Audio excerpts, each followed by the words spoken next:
You're watching how Leap lets clone apps on your iPhone. Officially, iOS does not support app cloning. However, you can use a workaround for some apps.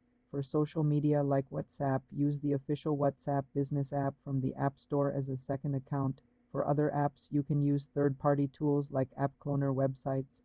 But these are not reliable and may violate terms of service. The safest method is to use the app's built-in multi-account feature if available. You're watching how Leap lets clone apps on your iPhone.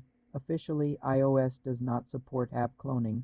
However, you can use a workaround for some apps. For social media like WhatsApp, use the official WhatsApp business app from the App Store as a second account.